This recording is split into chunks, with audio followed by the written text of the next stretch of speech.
안녕하세요. 주변들의 조민근 변호사. 안녕하세요. 송재승 변호사입니다. 네, 송 변호사님. 예. 저희가 이제 직전 영상에서 예. 임대차 보호법상 갱신 거절이 가능한지 예. 여부에 대해서 논의를 했었는데 이제 최근 판례를 얘기를 했었잖아요. 음. 판결문 내용을 우리가 확인을 했죠, 그죠? 네, 제가 아주 힘들게 고생해가지고 판결문 내용을 열람할 수가 있었어요. 그렇죠? 그 판결문에 관해서 한번 구체적으로 예. 분석하고 예. 한번 말씀을 드리는 시간을 갖고자 합니다. 대부분의 사람들이 자신의 소유하는 집에서 살고 있지 않는 이상은 다 누군가는 임차인이고 누군가는 임대인이기 때문에 맞아요. 굉장히 우리 생활에 밀접한 지금 관련이 있는 판결문이라고 할 수 있겠어요. 다시 되짚어 보면은 임대차 계약 종료일은 2021년 2월이었고요. 맞아요. 소유권 이전은 매매 계약 체결이 2020년 8월경에 이루어졌고요. 소유권 이전 등기가 실제로 이루어진 거는 2020년 11월경이고요. 맞아요. 계약갱신 요구 기간을 굳이 따져본다고 한다면은 2020년 8월부터 2020년 12월경까지 그 정도까지 이렇게 4개월 정도라고 볼 수 있겠죠. 네.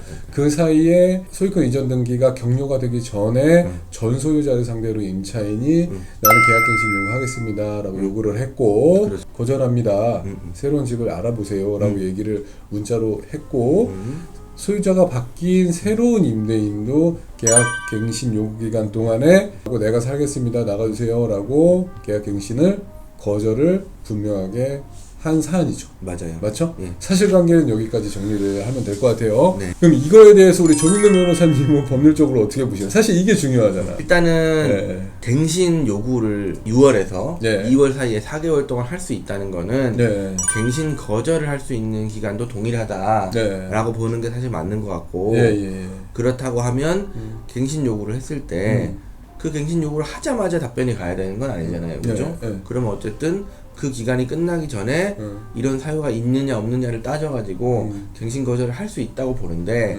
과연 집주인이 바뀐 것이 그것에 어떤 영향을 주느냐라는 부분에서 보면 저는 이렇게 생각을 하고 싶어요. 그러니까 임차인의 입장에서 봤을 때 소유권이 변경되는 게 임차인에게도 상관이 없다면 네. 사실 임대인에게도 아무런 상관이 없어야 돼요. 소유권자가 그대로라면 네. 2개월이 지나기 전에 갱신 거절을 할 수 있었다고 보는 게 맞아요. 그죠? 그렇죠. 그런데 집주인이 바뀌는 거는 아무런 상관이 없다라는 게 법에 규정되어 있음에도 불구하고 네. 이건 지금 집주인이 바뀌었다는 이유로 기존 집주인 같은 경우에는 내가 살겠소가 안 되니까 예. 그쵸? 왜냐하면 집주인이 달라졌으니까 내가 사는 게 아니라서 안 내가 살 되고 수가 없지. 그죠? 새로운 집주인은 네가 그때 당시에 소유권자가 아니었으니까 네. 그럼 백보를 양보해서 내가 소유권을 취득했을 때부터는 거절할 수 있는 거 아니냐 이거지. 어떻게 보면은 계약갱신 요구기간 동안에 소유자가 바뀌는 경우에는 계약갱신 거절 조항 8호에 따라 가지고 임대인이 실제로 이제 거주하기 위한 목적으로 갱신을 거절할 수 있다라는 조항은 갱신 요구 기간 동안에 소유자가 변경됐을 때에는 아예 의미가 없는 조항일 수도 있겠어요. 근데 사실 저는 이런 그 재판부의 판단을 존중하는 부분은 뭐냐면 임차인의 주거권을 보장하기 위해서 사실 주택임대차보호법이 만들어졌고 그 판결문에서 가장 예. 중요하게 설치되는 부분이죠, 사실. 예. 예.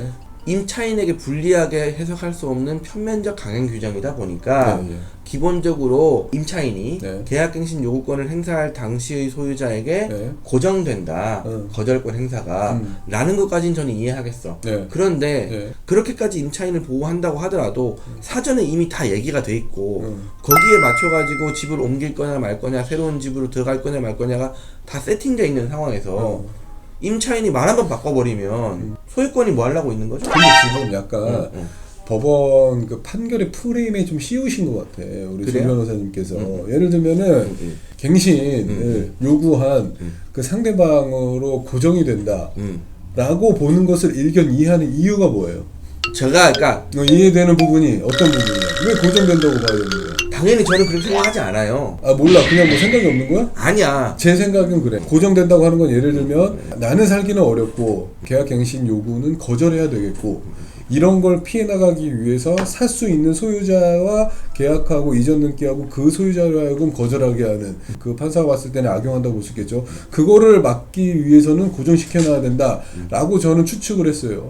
판사의 머릿속을. 그렇게 악용할 수 있는 사례가 도대체 몇 건이나 있을까? 그것도 왜 또 악용이라고 볼 수 있을까? 그걸 왜 고정시켜놔야 될까? 라고 생각한다면 사실 원론적으로 사실 이해가 안 되는 부분이 많이 있어가지고. 어떠세요? 이거는 사실 저는 뭐 단순히 판결의 문제가 아니라 네. 그 사상의 문제라고 생각합니다. 웬 사상? 네? 그러니까 뭐 이런 갑자기? 걸로 그 원칙을 파괴하지 않는 선에서 약자 보호가 돼야 돼요.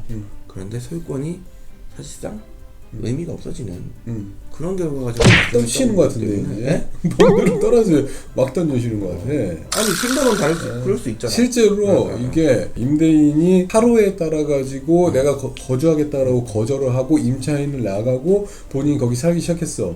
근데 갱신되었으면 임차인이 살았을 수 있었을 기간 거의 평균적으로 2년이죠. 네. 2년 동안 임대인이 거기에 또 살지 않고 중간에 뭐 이사를 한다, 중간에 다른 임차인을 구한다라고 했을 때에는 전 임차인한테 손해배상을 해야 돼. 그러면은 예를 들면 이 판결의 취지에 부합하게 이걸 해석하잖아. 살기 위해 가지고 임차인을 나가세요 하고 내가 들어가 살았어. 살다 보니까 한 6개월 사는데 도저히 안 되겠어. 이게 뭐 집값이나 뭐 이자가 감당이 안 돼가지고 집을 팔았네. 그럼 소유자가 바뀌었어. 그러면 고정된다고 봤을 때는 그 전 임대인이 2년을 못 채운 거잖아요. 그럼 전 임차인한테 손해배상을 해야 되냐? 라는 문제도 또 남게 돼요. 맞아요? 그럴 수 있겠죠. 그렇게 해석해야 되는 거 아니냐? 라는 또 문제가 남게 돼.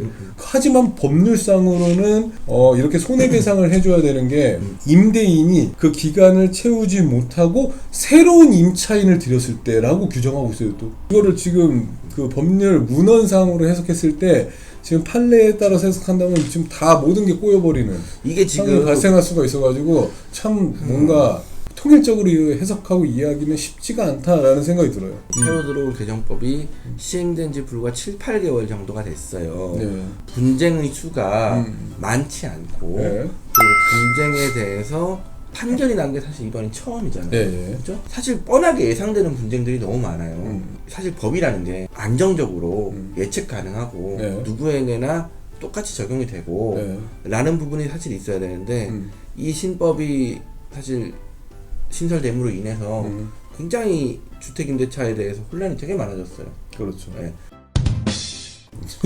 그 마포에 사시는 홍 선생님께서 새롭게 집을 사셨는데 그때 당시에 이제 임차인이 있으셨어. 그분께서 나가신다고 하셨다가 나 안 나갈 텐데 말을 바꿨어요. 그래서 돈 주고 내보내셨어요. 그분이 기획재정부 장관이셔.